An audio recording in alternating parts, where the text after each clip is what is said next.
تيجي الامارات ولا لا؟ الامارات حلوه فيها فرص ولا ما فيهاش فرص؟ تعالى لما اقول لك يعني كلمتين كده ممكن يكونوا في الصميم. تيجي تسافر او ما تسافرش حاجه راجعه لك انت. اولا هو في الاول وفي الاخر الامر كله بتوفيق ربنا. انت مطلوب منك انك تسعى وتاخد بالاسباب وتدور صح. ربنا رزقك وكرمك الحمد لله. ايه اللي مطلوب منك طبعا غير انك تسعى؟ ان انت تكون جاي هنا مؤهل، يعني ايه؟ معاك خبره عمليه، لان هنا ما حدش بيعلم حد، والكلام ده انا قلت قبل كده، هنا ما فيش حد بيعلم حد.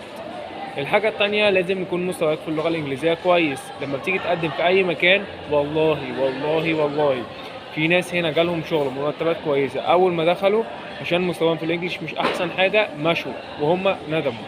والناس دي أكبر مني في السن، ندموا بسبب إن هم الإنجليش بتاعهم مش أحسن حاجة. فأنت ركز على الإنجليش بتاعك، على الأقل مستواك يكون كويس في الإنجليش، بتعرف تتكلم. هنا مفيش أكسنت، هنا مفيش ان لازم نطقك يبقى جامد، هنا انت لازم تعرف تبني محادثه، تعرف تاخد وتدي في الكلام. فهنا الموضوع اسهل من مصر بكتير، بس لازم تكون بتعرف تتكلم بشكل كويس. دي حاجه. الحاجه التانية لازم تكون جايب معاك مصاريف بتكفر بيها نفسك. طب كام؟ انا قلت لك كل شهر اعمل حسابك على 2000 درهم. تصرف اقل تصرف اكتر دي حاجه راجعه لك انت، بس خد بالك ان اجراءات الدوله هنا في تعديل الوضع بتاخد وقت. يعني لو انت قدمت على شغل وجالك شغل في اخر زياره ليك، فانت هتضطر انك تصرف من جيبك، والوقت عقبال ما تشتغل بياخد من اسبوعين اب تو 3. فالحته دي لازم تبقى عامل حسابها، فاعمل حسابك بفلوس زياده. اللي في مصر تصرف اللي تصرفه ايا كان هو بكام، اللي هنا بتسيستم نفسك ان انت كل شهر 2000 درهم.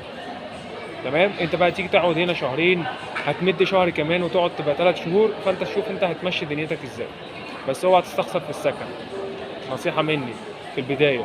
انت ممكن توفر شوية في الاكل وما تصرفش كتير في حاجات تانية، بس السكن بالذات عشان انت ترتاح نفسيا. تمام. وحاول انك تختار السكن كويس، هبقى اقول لكم مرة فيديو عن السكن. فانت هتيجي او ما تجيش دي حاجة راجعه لك انت بتاخد بالاسباب، تتوكل على الله، تصلي صلاة استخارة، وتشوف الدنيا هتمشي معاك ازاي. تيجي هنا لازم تصبر. انا عن نفسي بحاول ان اتكلم مع ناس لما اكون متضايق وجايب اخري. خلي بالك هتمر عليك ايام صعبة جدا هنا حرفيا. انا مش بقفلك، بس انا بقول لك الصراحه.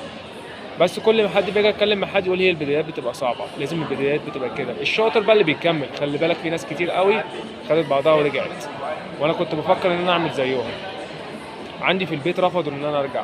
كتير من زمايلي قالوا لي لا افضل مكمل، الدنيا بكره هتتظبط. هي لازم بدايات، احنا كلنا مرينا بنفس اللي انت مريت بيه. فانت دي حاجه راجعه لك انت ومزاجك عايز ايه. هتيجي تكمل المغامره كمل للاخر، مش هتقدر وفر فلوسك واقعد، او انك تطور من نفسك في حاجه. ولما تيجي لو تعرف تيجي على عقد، في ناس جت على عقد خلي بالك، بس ازاي دي انا معرفهاش. انا حاولت اعرف الموضوع دوت طلع عيني، بس عن طريق لينكد ان بصراحه. اي شركات توظيف قدم فيها، بس اي شركه تاخد منك فلوس لا. وتعرف انت تطلع هتشتغل على ايه، وربنا يوفقك ويسددك. سلام. كان معاكم احمد موسى. ما تنساش لايك سبسكرايب شير.